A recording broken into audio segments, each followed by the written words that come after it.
remaining opposition, we have UT Mara in Malaysia. In the closing government, we have Hong Kong U. And for the Philippines, we have Ateneo de Manila. The panel of judges comprises Ms. Patanan from NTU, Singapore. Yes, correct. Say correctly. No, it's okay. And that's correct me now. Pata? Pratna. Pratna. Okay. Then we have Mr. Alastair Souza, Mr. Maxpusi Loh Kim Heng, Professor Andrew Hugh. Can you close the door? Okay. Andy will keep time. How does it sound? Okay. We're ready for the Prime Minister.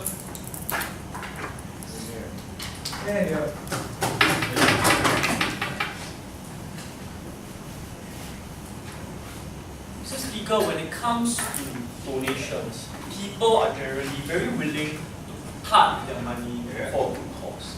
But no one wants to be taken for sucker. No one wants to believe that the hard money that you put forth to help someone is being siphoned off by a corrupt official.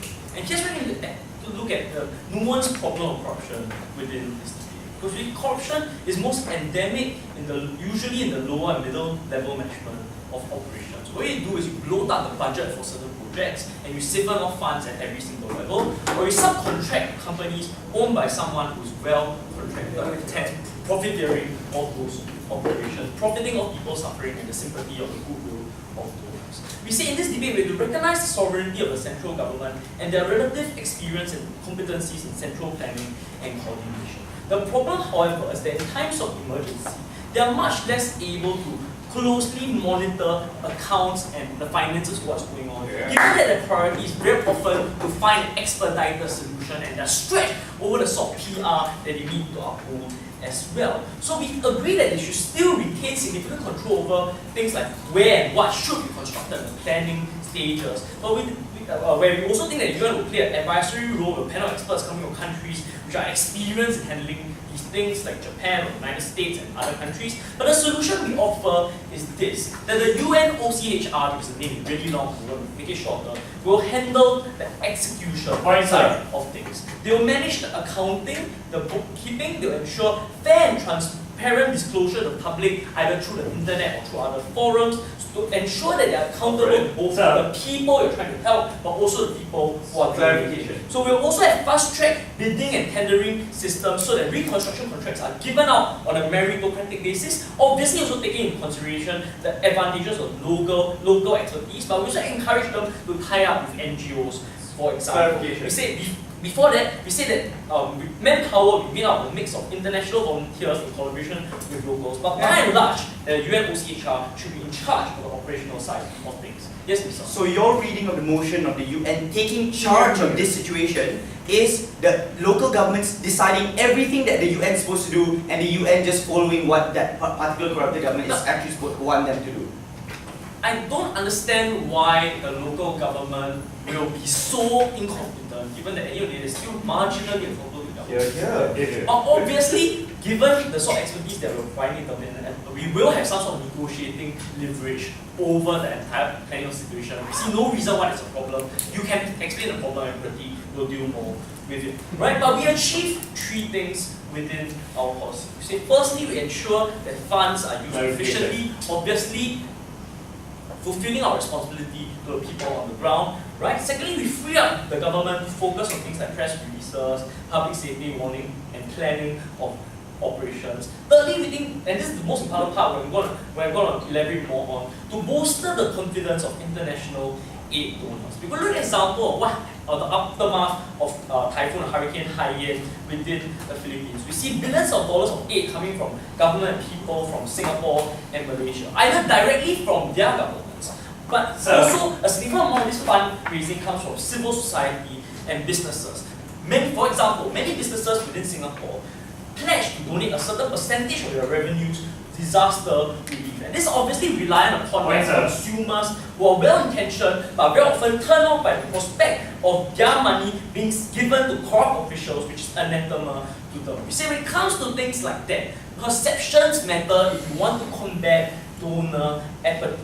Why? Give an example of what happened in Singapore when there were public revelations of the NKF, the National Kidney Point, sir. Foundation scandal, where we realized that the CEO in charge was installing golden caps in his own house, or when the monk would always go on TV to do all those outrageous things to try and raise funds, embezzle money. There was huge public outrage and distrust of these NGOs after that. People were simply no longer willing to donate, such that those television programs, which used to be very effective in fundraising, were no longer going to work. We see similarly Malaysians who are already angry at the corruption within their own ranks, probably not wanting to have their money siphoned off by corrupt officials elsewhere. So like I said, people are willing to pay their money only if they realize that it's worth it for them. No thank you, sir. So why is our solution good and no alternative provide this? Because it gives international donors or those all over the world the belief that they have some locus of control over funds and some sort of accountability to them through the sort of information feedback loop that's provided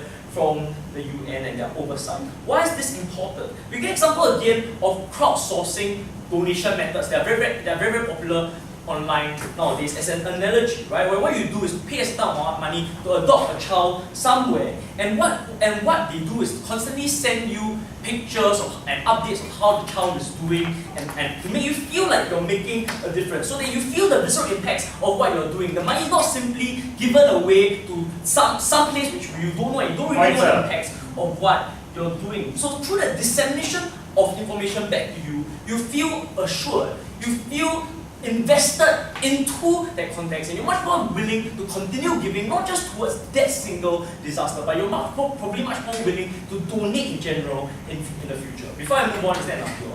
How do you assess that these countries are corrupted? Well, we think that we can use the UN corruption index, also indexes that used by NGOs. We really don't see a problem with these things. Like otherwise, if you really wanted to, we're sort of technically open to having a referendum within the people to find out or whatsoever. None of that is truly relevant. But at the end of the day, right, what outside is going to show you is that for the international community to get involved, and the international community does feel does realize that it's a responsibility to protect the people of the world, does feel like they have to do much more, like people, civil society in general, feel that they have to contribute much more to the plight and suffering of people overseas. And we need to build upon that social capital, but we also need to ensure that this duty is exercised responsibly.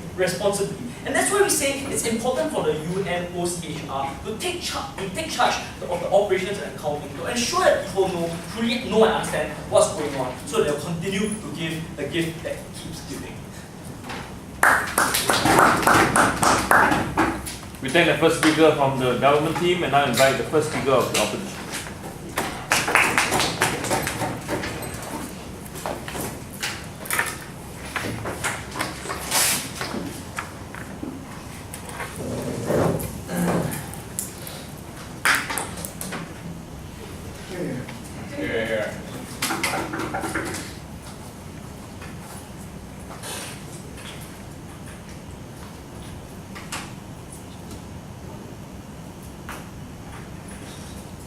Ladies and gentlemen, the side of opposition believes in this debate that the United Nations, in any instance, in any form of governance, is a deeply politicized body that is not and should not take charge of a centralized, immediate response to the natural disasters where people's lives are at stake, ladies and gentlemen. We don't think that the United Nations should do this. What do we support under the side of opposition? We support the things that happen in status quo, ladies and gentlemen. That countries have an immediate response, even unilaterally, that there is a decentralized contribution to aid. The fact that Singapore was able to have, within the next 12 hours of the disaster that happened in Indonesia, provide aid and provide their Navy fleet stocked up with supplies, ladies and gentlemen, without having to wait with the consent or the discussion that happens oftentimes in United Nations. That's extremely beneficial. Secondly, we're okay with having international watchdogs or United Nations monitoring the distribution or how you are going to spend that money, ladies and gentlemen. We think that accountability system is absolutely fine. And thirdly, ladies and gentlemen, we're very much okay with NGOs like the ICRC, Oxfam, or UNICEF, which are very reputable bodies in the status quo, ladies and gentlemen, cooperating with local governments and enabling them to have some sort of managerial oversight in this instance, ladies and gentlemen. But what we're not okay with under the side of government is having the United Nations taking on charge of every single managerial aspect of dealing with the problem at hand. That's our stance coming from opening government. Before I go into a substantive, really, there are a few rebuttals that just have to be made in this debate, ladies and gentlemen. Firstly, let's examine the extremely soft case that came up from opening government in this debate, ladies and gentlemen. That apparently, that people on local governments make all the decisions, apparently plan where you're going to spend money and how much you're going to spend your money on, but the United Nations is taking charge by being that local government's little bitch, apparently, right, ladies and gentlemen? So we don't exactly think that opening government is taking on the burden of this debate. But let's look at the concessions that came from opening government. Number one, they make a grave concession of telling us that central governments are extremely effective in knowing where and how the money should be spent, ladies and gentlemen. They even told you after my POI that local governments are very competent in dealing with this sort of issues, even though they may be corrupted. But secondly, ladies and gentlemen, we think there's already a natural incentive for even the most corrupt governments to take care of their own people, ladies and gentlemen. We think that's extremely important to acknowledge in this debate, because even the most corrupted states, if you take the example of maybe if there is corruption in the Philippines, they're very happy to take aid from any country whatsoever in the instance of Typhoon Haiyan, right? Yeah, whatever. Fourthly, but thirdly, ladies and gentlemen, we think it's extremely important that you examine the corruption, what kind of corruption we're talking about under the side of government. We ask very plainly from Shafiq's speech, what kind of corruption are you talking about? If they're going to use the UN corruption index, ladies and gentlemen, there's no bearing whatsoever on how much you care about your own people, or how much really are you willing to respond or are able to respond to natural disasters. Those things are completely unconnected to the kind of ability to have first response to natural disasters like hurricanes and things like that. We think it's a disproportionate and unfair measure to states in that regard, ladies and gentlemen. We think that's extremely harmful. But secondly, ladies and gentlemen, they told us that it's corruption by NGOs, notwithstanding that all the examples they state is not corruption by state actors, but people like Mr. Buddhist monk on TV, right, ladies and gentlemen. But secondly, we think that there are oftentimes many accountable actors in status quo that you can hold into account because they're very reputable and they are accountable to public donations. For example, ICRC and UNICEF take on the kind of donations that you take from the public, but also have a long-standing reputable relationship with the public as well, ladies and gentlemen. If you never heard ICRC, IHL, Duty Mara, please come this year, right? So, but before I go into my substantive material, we've established this so far, ladies and gentlemen, that number one, even the most corrupted states want to help their own people, and they can, and they will. But secondly, ladies and gentlemen, the United Nations body, ladies and gentlemen, regardless of how you look at it, deeply politicized, won't be effective. That's what we've established so far. I'll take a POI now. Yes. Given that the UN has been known to be friendly to third world countries, it is very accountable to third world countries, how can you still say that there is this castigation? Are you kidding, ladies and gentlemen? Oftentimes, United Nations deeply interested in what maybe the big first world countries think that there may be an interest in, ladies and gentlemen. Oftentimes, the little guys don't get as much airtime as they may seem want to think. The United Nations is this saintly body that apparently protects everyone, ladies and gentlemen. Let's go on to my substantive material.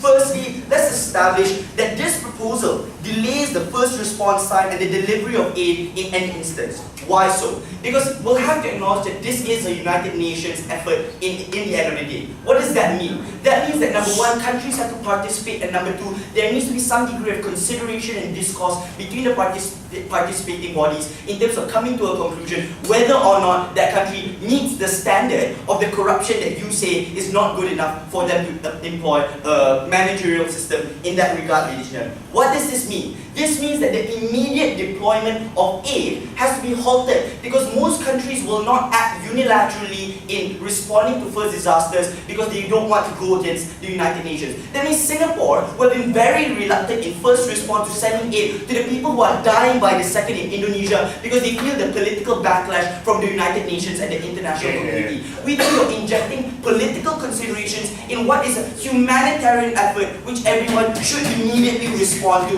irrespective of the body that you're talking about. We think you make the United Nations and aid delivery, ladies and gentlemen, a battleground for national politics and international politics, ladies and gentlemen. We think that's extremely important to acknowledge in this debate. But secondly, let's establish this, that it's a value judgment that you're making onto states when you say that you're corrupted, you can't have any control, we're going to take over the aid and the care of your own people for you. What does this value judgment tell you, ladies and gentlemen? This value judgment oftentimes creates states that are very willing to say that we're not going to take aid from the international community and the United Nations. We'll point you to the example of Typhoon Nargis, ladies and gentlemen, where the state was very willing to not accept aid from the United States of America because he told you that the conditions of which you need to open up your governance to audits by the United States of America. We think that though they may want to protect their own people, the label of being a corrupted state by the United Nations is something that most states are not willing to risk and not willing to say that we completely accept. Hey, you call me a corrupted state and want to take over my governance, I'm very happy to take that. We think that very little states will want to accept that. This means that very little aid, or very likely that aid will be rejected.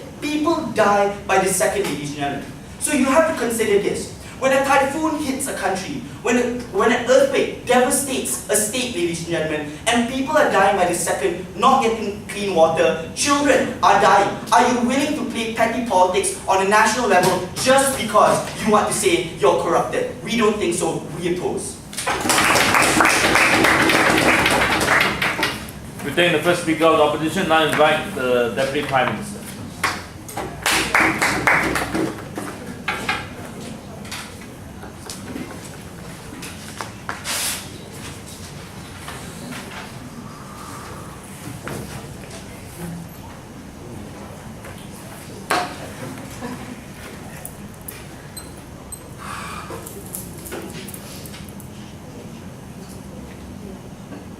It's a good thing that Rizal wanted to talk to you about politics, because that's effectively what I'm going to do. I want to look first in terms of responding to him in terms of international politics, how countries would interact with one another, and then positive material, I'm going to talk to you about how we depoliticize relief effort in terms of how local actors act to coordinate between each other to provide relief.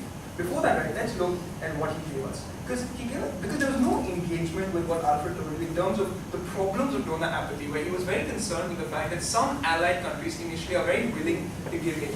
While we might be willing to consider the best form of this argument, this might be delayed immediately. This doesn't exactly tell us how, this doesn't really affect how the long-term reconstruction relief efforts happen. Because the example that we gave you in terms of Singapore is that they immediately send in their armed forces and provide things like food and water absolutely immediately. We think that this is something that the UN would still probably be willing to allow under its banner. I don't see why the UN would send away a country that's not giving money. They're not allowing they're not funding local government, but sending their armed forces to do this. But in the long run, when aid does come in, the fact that donors need to believe that the person handling your money can be trusted is what's very important.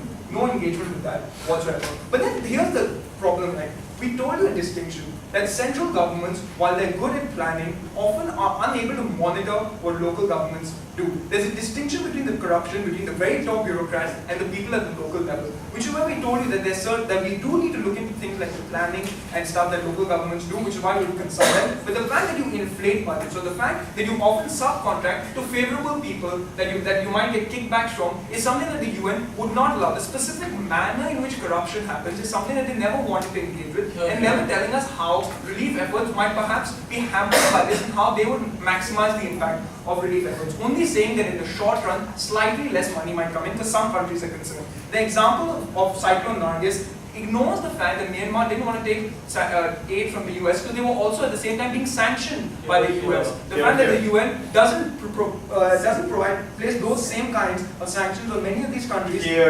means that you would, that example isn't quite analogous to the wide variety of countries that we would affect as a result of our policy. And again, the fact is that in between the planning and execution, we told you that while governments might be good at planning, it's at the execution level where money is slowly siphoned off, and being in charge over there means that you're able to ensure that that money isn't siphoned off, and that's where we maximize the impact of this aid. And he in fact even had problems with how we calculate the UN corruption index, because he was saying on what basis do we calculate these things? Well, we calculate it based on how often people say to take bribes to public officials, how open they say that the tendering process for contracts are. So if he really has a problem with this index, why doesn't he tell us what those problems are and maybe how we can maybe have a better index? But he seems to have a problem by saying that we never really know when you're corrupt or whether you can absolutely, objectively be corrupt. Come on guys, you can do something like that. Let's look then at the last idea that he wanted to talk to you about in terms of the politicization of the UN. We see that while this does exist in the Security Council, we think the vast majority of nations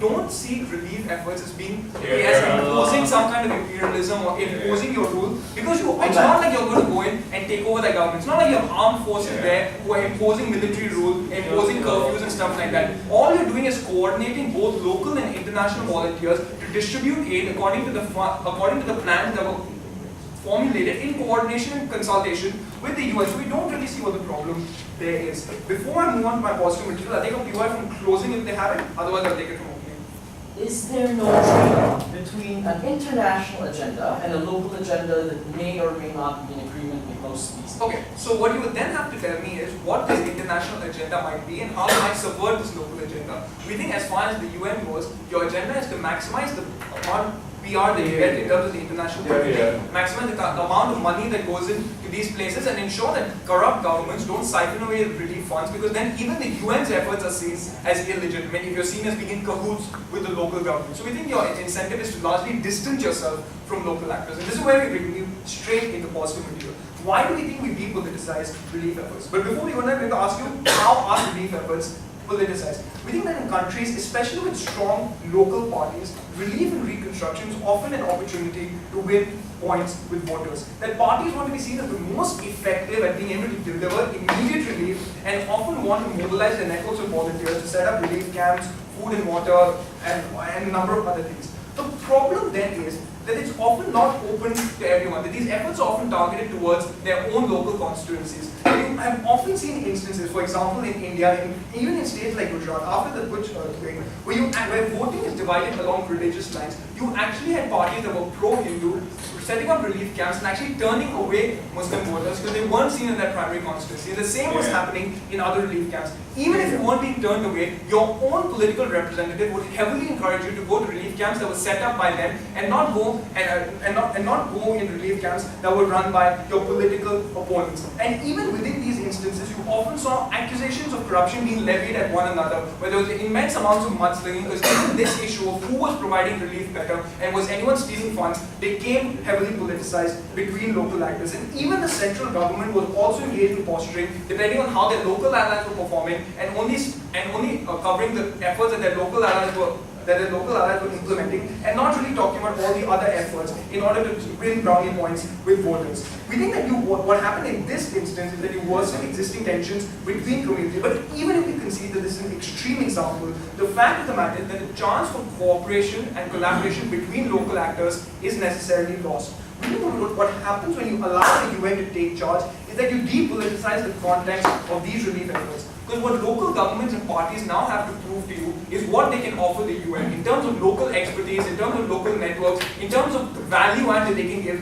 to these relief efforts. Because all the UN cares about really is about maximizing the reach of their efforts, maximizing the number of people in their relief camps, and maximizing the kind of resources that you can get. We think the UN has no incentive to specifically favor some local parties over another, so the goal is to maximize the impact of those relief efforts. We think you create the opportunity for local actors to coordinate and work together, which also, in the long run at least, helps instill a positive working relationship and a collaborative relationship between local actors. We think post-disaster reconstruction does take a lot of time. We think that we no longer make it an adversarial issue, but one where traditional opponents are made to leave politics behind and simply work together in order to serve the public. We think that people in the long run would be supportive of this kind of coordination. And even if it's a stretch to say we make politics less adversarial, at least in that short run, we maximize the impact of this, and we leave politics behind, and we do what we can for the people.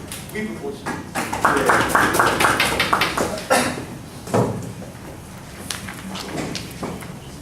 The House now invite the Deputy Leader of Opposition.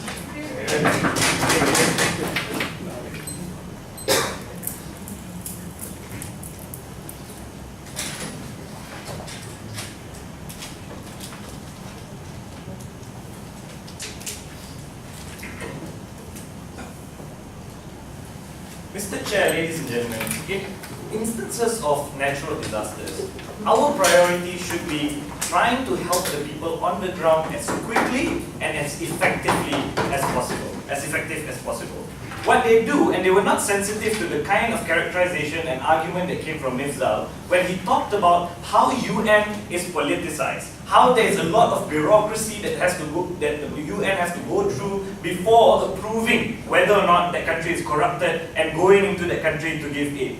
All this, throughout this time where this bureaucracy and the decision-making process is happening, people will be dying. And at that point in time, ladies and gentlemen, we think comparatively status quo is better because although some money gets siphoned off, but at least it reaches as many people as possible to help, ladies and gentlemen. So I'm going to talk about two things. Number one, I'm going to talk about how this particular policy will isolate these countries from the international community even further, and that's bad for international relations. And secondly, I'm going to talk about how this view of a Western imperialist agenda, ladies and gentlemen, will make it more harmful and more politicized in the distribution of aid. But before that, two responses to two arguments that came from that side. Firstly, they said that what is happening under the status quo is that there's donor apathy, because they feel that these countries are, not effectively distributing this aid, and therefore their policy will improve donor confidence. We have three responses to this. Firstly, how would it change the mindsets of these countries when you are still giving the autonomy of these local governments to decide what projects can be done, how this money is spent, ladies and gentlemen? We think that donor apathy will still continue, and at best it will be equal with status quo. Secondly, what's the point of increasing donor apathy, increasing donor confidence when you can't deploy the aid because these states will take offense of you branding them as corrupted and not being able to distribute that particular aid? We think what will happen is that donor apathy will increase under their model because now UN will be seen as a talking shop. It takes too long, it is ineffective, ladies and gentlemen, and people will be less likely to want to contribute to the UN. Under our side, although apathy exists, it won't be as pervasive as what the apathy that government create. Why is this so? Because under status quo, at least although some money are getting siphoned off, at least these governments know that their money is helping some amount of people, ladies and gentlemen. It's saving some amount of lives within these countries. It also is quick and fast, ladies and gentlemen, quick and effective, ladies and gentlemen, in comparison to that particular policy. So we think apathy is worse under their side, although it may exist on our side as well, but it's less pernicious than that side. Secondly, they said that now distribution will be biased because of the local politics that's happening, right? So governments won't want to go to opposition areas to help people. There will be religious divides and all this. That is why, ladies and gentlemen, we think a decentralized version of distribution is good. So the Christians can go help Christian areas, the government can help government areas, where other NGOs that are concerned about the areas that are being not cared for by the government could be cared for by these NGOs. So a decentralized version of helping the people on the ground at least gets aid to the people, ladies and gentlemen. And we think that's the check and balances that we have under the status quo. But the side of opening government haven't really proved to us why, ladies and gentlemen, that by having alternatives such as watchdogs, for example, such as NGOs trying to cooperate with the government, such as NGOs such as the ICRC telling the government and suggesting what is the best way to do to distribute aid, ladies and gentlemen. Why would that not be effective, considering the fact that the governments have an interest to help people as well during times of emergency? Please sit down. Furthermore, ladies and gentlemen, we think that the assessment of what the country or which country is corrupted and which country is not is inaccurate, because now they are using the International Corruption Index, for example, that doesn't represent how a country will react to natural disasters. Natural disasters don't happen every day, ladies and gentlemen, and you can't expect a particular government to react in a certain manner during natural disasters. Yes, they may have low-level officers that are corrupted. Yes, the people of that country may try to offer bribe, but that is not a representation of how that government will deal with aid distribution during natural disasters. And we think that is unfair. That is an imposition of values on your side. But before I move on to my argument, yes, sir. We think that the UN is probably less likely to allow companies to get away with getting kickbacks from inflated budgets and to prevent local actors who don't have sufficient representatives from being left out. Sometimes corrupt governments can fall prey to this. How do you deal with that? Yeah, but ladies and gentlemen, we think that it is better on our side because they have never come back to the argument that governments will take offense out of you prescribing certain values and branding them as corrupted, ladies and gentlemen. They never really told us how the aid will come in and governments will be willing to accept this aid, considering that their image will be the corrupted government that couldn't, help their own people, couldn't distribute or manage their own funds, ladies and gentlemen. Governments care about their political patronage and wouldn't want to be branded like that in the international community. So we think they kill more people on that side. Now let's look at how this isolates these nations even further. What you do right now when governments refuse aid or refuse to accept the fact that the international community is branding them as corrupted and affecting their image in the international community, ladies and gentlemen, you empower these corrupted leaders to shift the blame towards the UN. And what they will do is that they will use this rhetoric that the West is imposing values onto us. They don't care about the people that are dying, ladies and gentlemen, but what they care is about changing our ideology and changing our political structure, ladies and gentlemen. What that do is that it allows the people, the victims, to agree and support these particular leaders, ladies and gentlemen, because now you empower that rhetoric that the West is doing this to us and we want to help you, but the West is doing this to us, ladies and gentlemen. What does this do is that people will not want to create pressure on the ground within these nations, ladies and gentlemen, to, when it comes to international relations, on agreeing to certain resolutions, ladies and gentlemen. These countries will be isolated even further and won't want to cooperate with you in the international community, ladies and gentlemen, and we think that's problematic. Because even if they're corrupted and you still help them, ladies and gentlemen, at least you can have some form of engagement and cooperation with them because you're not second-guessing them. You're not branding them as corrupted. That engagement will be lost once you isolate them by branding them as corrupted. And lastly, ladies and gentlemen, we think that this will be seen as a Western form of intervention. Because now we have to recognize that the UN is controlled by the West, ladies and gentlemen. The powerful countries are made up of the West. And we think that what the people will feel is that the West is deciding which countries get aid, which countries don't. And that is problematic because now people will feel that the humanitarian considerations are put aside while political considerations take primacy. Ladies and gentlemen, at the end of the opening half, opening opposition has shown to you why a lot of more people will die and a lot more people will suffer if we go with that policy. Comparatively, we save more people. Thank you very much. The debate will now go to the lower house, and we'd like to invite the member of government to start the debate.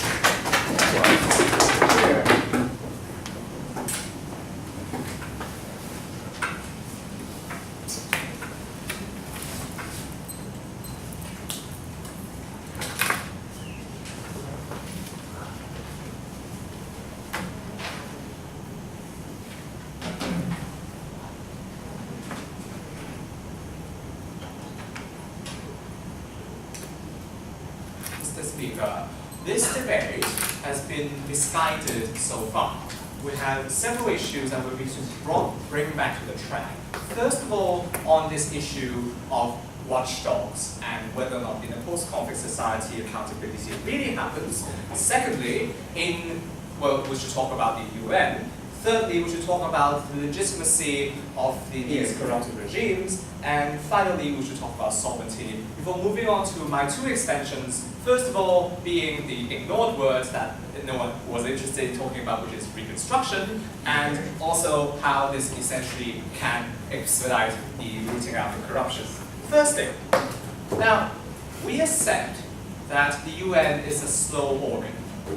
We accept also that we're not talking about the Security Council or the General Assembly. In fact, UN officers have a very strong history of moving to situations very quickly. We talk about refugee interventions. All of those things occur under our model like that.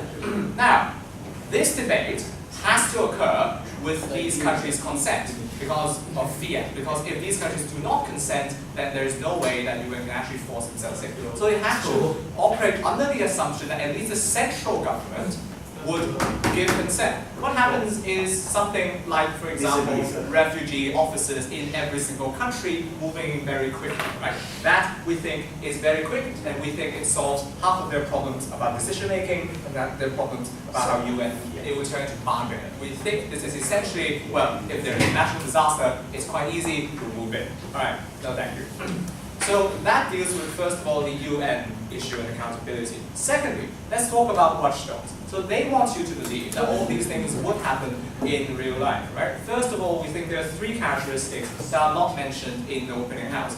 We are talking about countries that are in post-disaster. The first thing is that the political rhetoric in these countries are more likely to be for mass action instead of accountability. We're talking about countries like China and Burma. Essentially, they demonize any sort of call of accountability. They glorify any sort of relief under the umbrella of relief. Any action is justifiable. The second thing is political attention. As I hinted to, but even more so, that they will essentially have more legitimacy to block out any sort of things that hinder their accountability, hinder their relief work, or so they call it. The third is in the reconstruction phase, where people's faiths are established, the conception, the predominant, I'll take you closing in a moment, the predominant concern is with rebuilding your home instead of rooting out corruption, right? So we think that these watchdogs won't work, and we think UN is the best actor to move in. Closing. Alright, you cannot just brush away the sovereignty issue by saying, oh, we'll only do it when they consent. The motion says, like, literally every time they're too corrupt.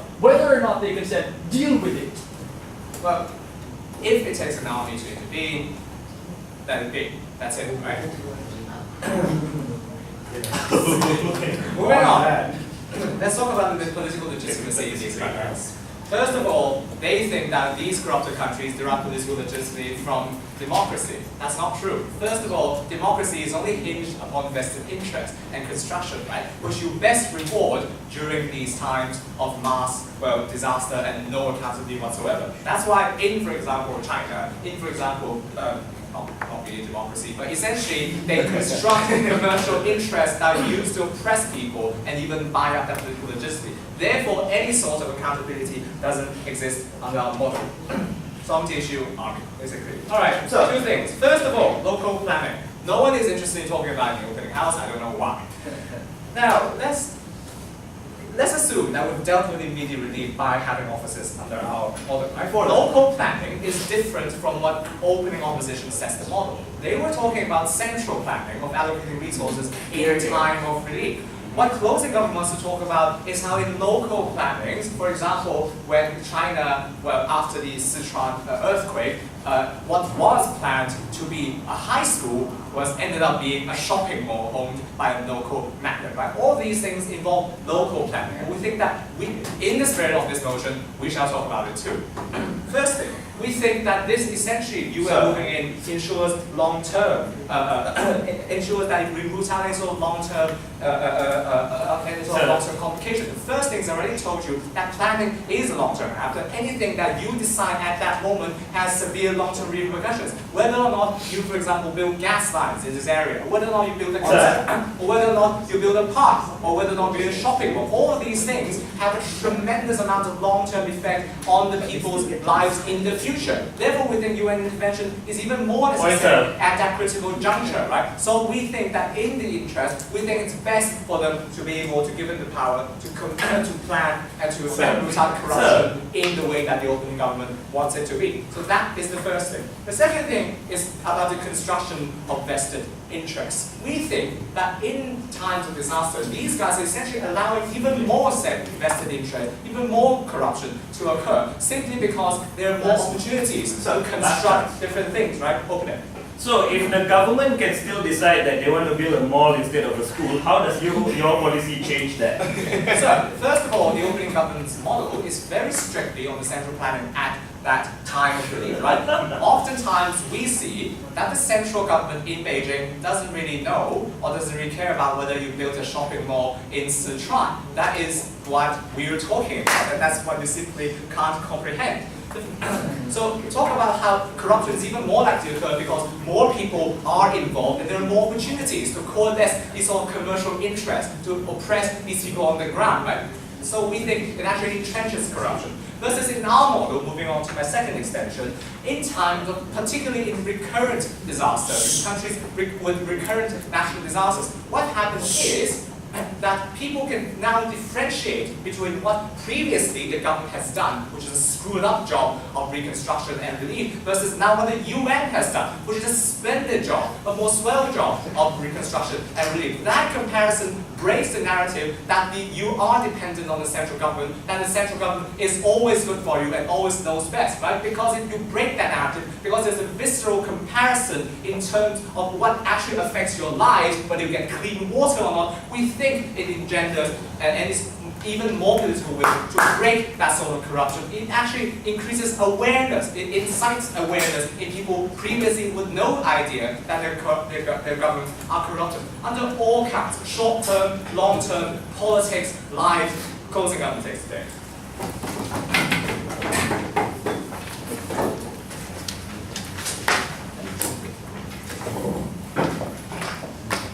You now invite the member opportunities.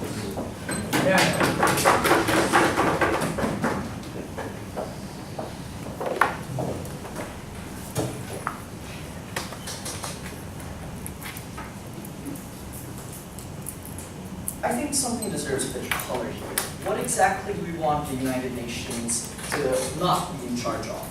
We don't want them to be in charge of selecting areas where we would reconstruct and rehabilitate in a way that distrusts what the people have elected their government to choose. We think that the reason why sovereignty is of great measure and why my partner is so flustered is there are long-term repercussions to what the United Nations might choose that people might disagree with, and we only need to look at Haiti, the Dominican Republic, and Liberia to see what happens when the mandate of the people is ignored in things that they must deal with for the next 40 or 100 years. That, Mr. Speaker, is a debate. And I'm going to first construct and illustrate why this is harmful, because I think that so far we can't exactly picture what's about to happen. Let's imagine a flood in Jakarta. No, a flood happened in Jakarta. Let's pretend it was even bigger and it flooded the whole city. The United Nations taking over the reconstruction and rehabilitation of Jakarta would mean that it would take decisions in an economic objective lens. We agree.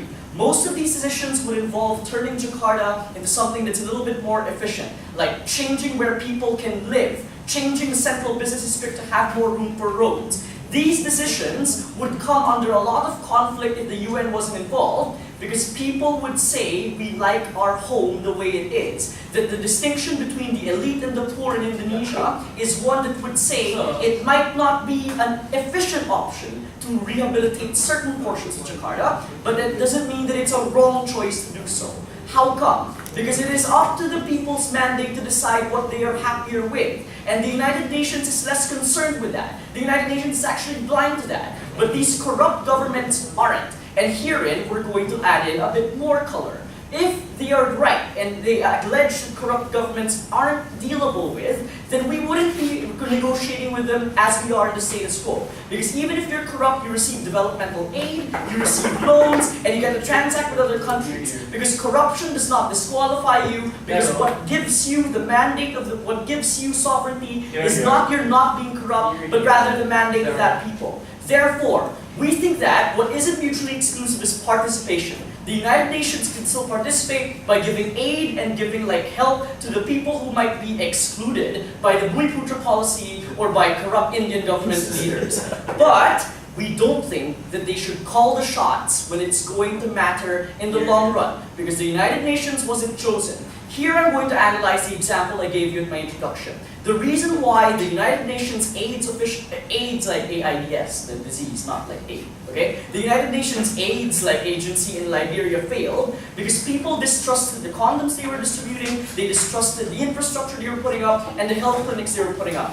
That's what happens when the United Nations disenfranchises local governments. Here I'm going to add in a constructive that responds to the closing government. They said we don't want to legitimize corrupt governments because they are unfair and they make things a lot worse because they take away the money. I've already responded to why it's okay to take off some, and I think opening opposition already took care of that issue. But extending on this, why do we think that we need to keep them legitimate? It's because people in desperate times become violent, uncooperative, and destructive to infrastructure. Going back to the Philippines, after Typhoon Haiyan, you had individuals going about looting and raping because they felt that they were entitled to do whatever they want because the rule of law was gone. The first collateral benefit of maintaining the ability of that state to be legitimate is that the rule of law could still be enforced and people would feel that there is still a government. What happens when the United Nations takes away that authority? People then feel there is no one there to protect them and you have people hurt more in the end. We think that the legitimacy of the state must be maintained, but that comes exclusively with a model where the UN does not disenfranchise them. Why does our model allow a bit more coexistence? Because in our model, the United Nations could be like advisory, exactly what they described, the opposite. They could advise the local government or the government on what to do, on what projects to fulfill. But what we maintain is a veto on, if we want to rebuild Central Jakarta with all the squatters, with all the poor districts, we still will. Because that better reflects what would make more people happy and what would stop them from becoming violent, like what happened in the Haiti earthquake. What happened to the Haiti earthquake? The United Nations took almost full control of aid and full control of reconstruction, and basically up to now, Port-au-Prince needs to reestablish its being a legitimate state. How the United States in Afghanistan disenfranchised Karzai, and no one wants to trust the Karzai government, and that consistently empowers the Taliban as an alternate sovereign because of the mandate of the people. The United Nations can't rob the state of that mandate, lest it becomes a lot more painful in post-disaster scenarios. What could we get from these two constructives I've given? Firstly, that the United Nations does more harm than good when they take away mandates of governments, and that the legitimacy of the state is most important, especially when times get a bit more desperate. Before I go on, I take up POI. So there's a reason why we're consulting the central government. But are locals even more disenfranchised when local governments favor their own constituencies or sit for money off aid for them?